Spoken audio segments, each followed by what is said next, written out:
Jesus is King. Welcome back to the St. Joseph Dialogos on the Meaning of Catholic. This is a show between me, the super ratty trad, angry trad, and the glad Junio happy Fowler, where we go to fisticuffs about Vatican II controversies. And of course, special guests and returning commentators, Ratzinger enthusiasts, scholars and friends of ours, Chris Plants, and everybody's favorite French expat, Mr. Dom Masso. Monsieur. Yes.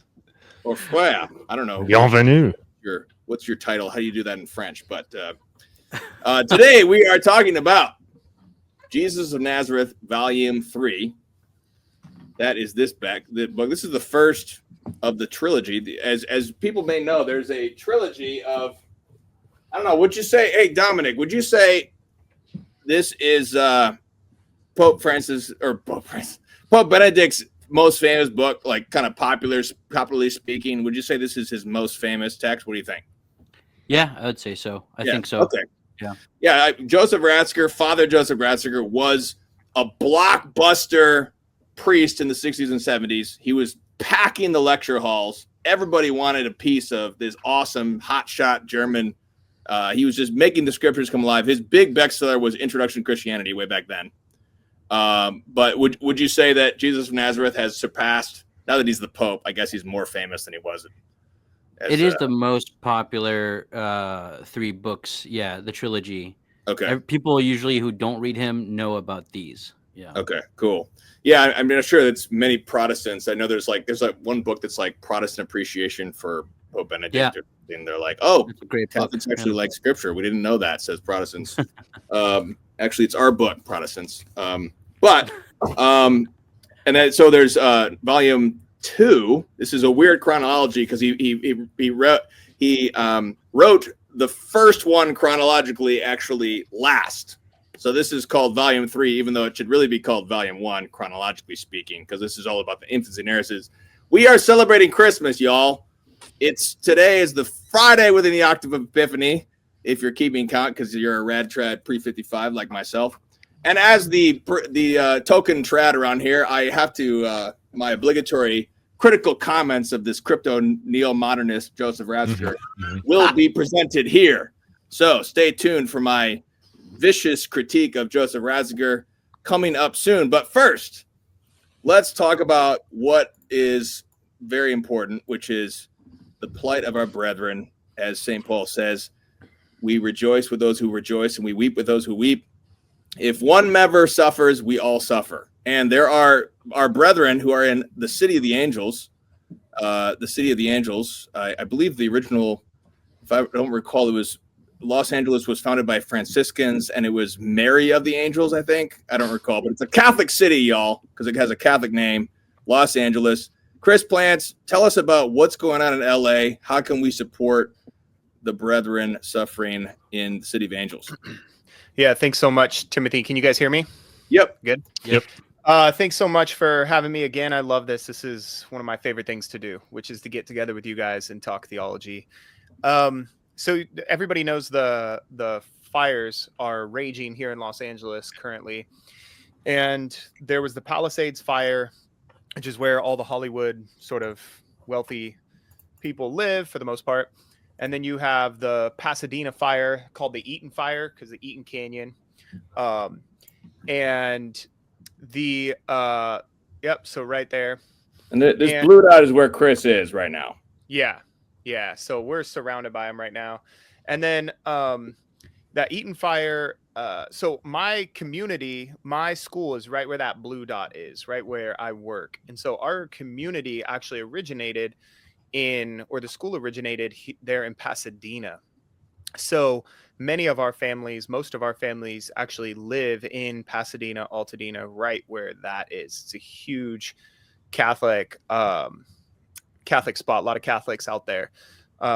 And so several of the families, their houses burnt down. So you have the Bulgarini family. He owns an awesome Italian restaurant. That restaurant burned down with his house. The Slavin family, and many other families. Are about 7 or 8 that I can count from our community, families at our school, Classical Academy. St. Monica Academy is the widely recognized the #1 classical Catholic school in the nation, in the history of the world. I'm just saying, just kidding. People for that, but it's really it's a school that's been there for about 25 years. Anyway, long story short, many of them, TAC is just north above Santa Clarita there, east north. And so a lot of these families are TAC, Thomas Aquinas College graduates that sort of started a classical school here. Anyway, long story short, one of those families is the Ray family, and Sarah Ray, the mom, is has a GoFundMe set up for her, and we are actually hosting them. They're living with us for the foreseeable future. There it is right there. And so so the Ray family, you can see she has 4 kids, and Sarah is a widow. So 2 years ago, Casey, her husband, passed away from brain cancer. And so the kids, obviously going through that, but also now going through the very fact that their house burnt down.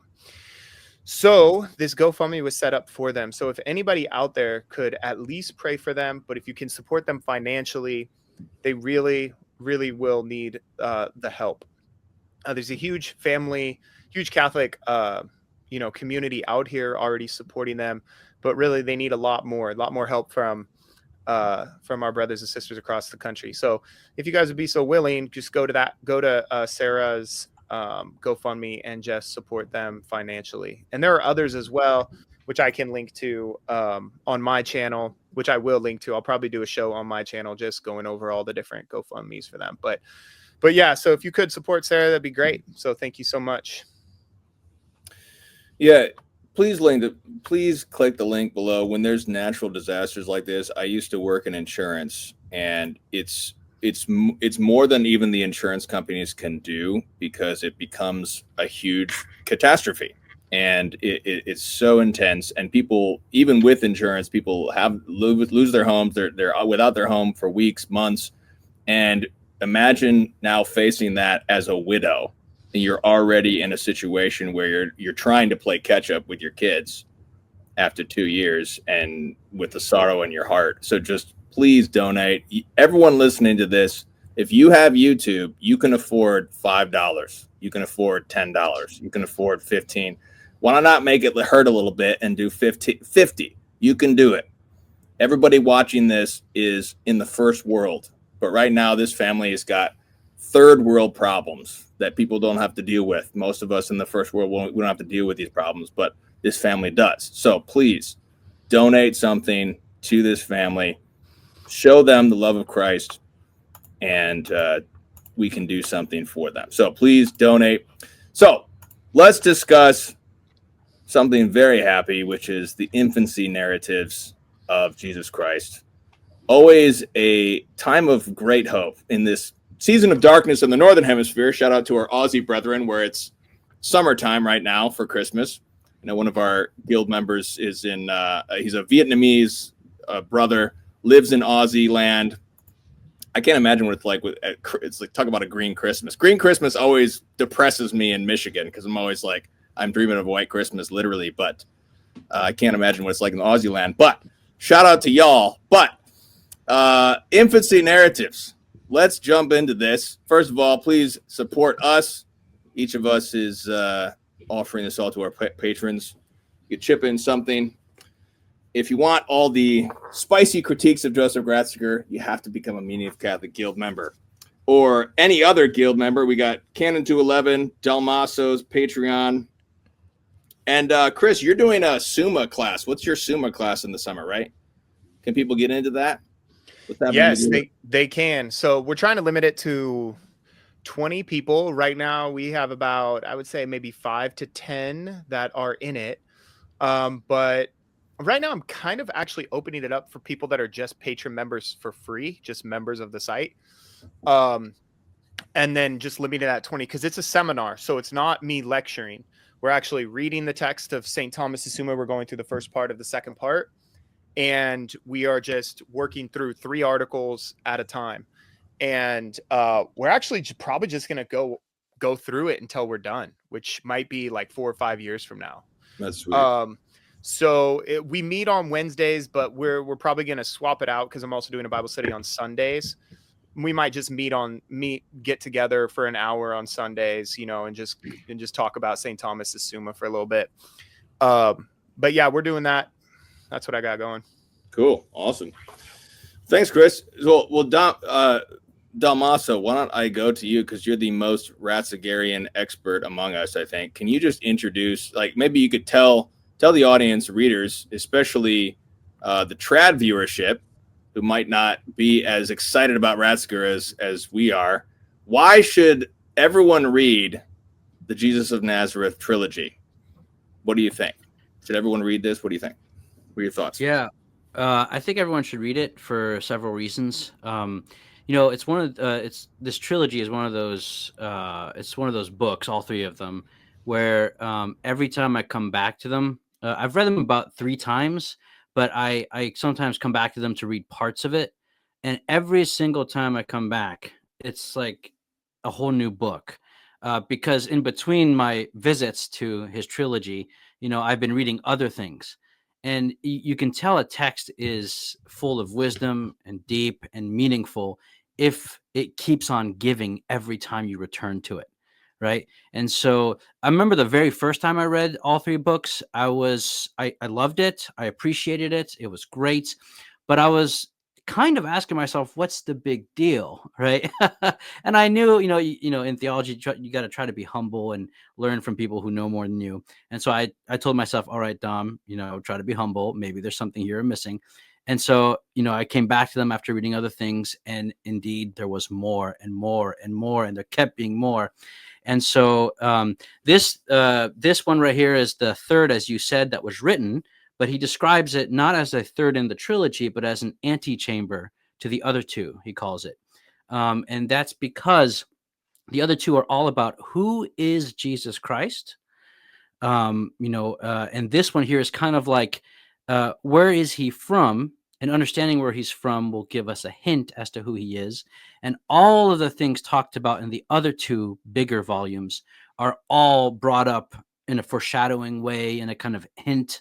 He's hinting at the other 2 books throughout this little book, kind of showing how everything he talks about in the other 2 is present in seed form in the grotto in Bethlehem, in the presentation of the child Jesus at the temple, in the genealogies, all of that. It's all there and ready to burst. And then it's in the 2 bigger volumes, he uncovers it. Now, why should people read it? Well, because, there's a whole history about biblical exegesis, the historical critical method and its presuppositions, which are usually problematic, and yet how we need to have responses to some of the developments in the way we understand texts, the more information we have, the methods we use, and all of these questions. Biblical exegesis is kind of in crisis in theology, was in crisis for a long time, and it still is in crisis. And he is someone who knows the lay of the land, both when it comes to the patristic interpretation, the medieval exegesis, which he gets from his friend de Lubac, and the modern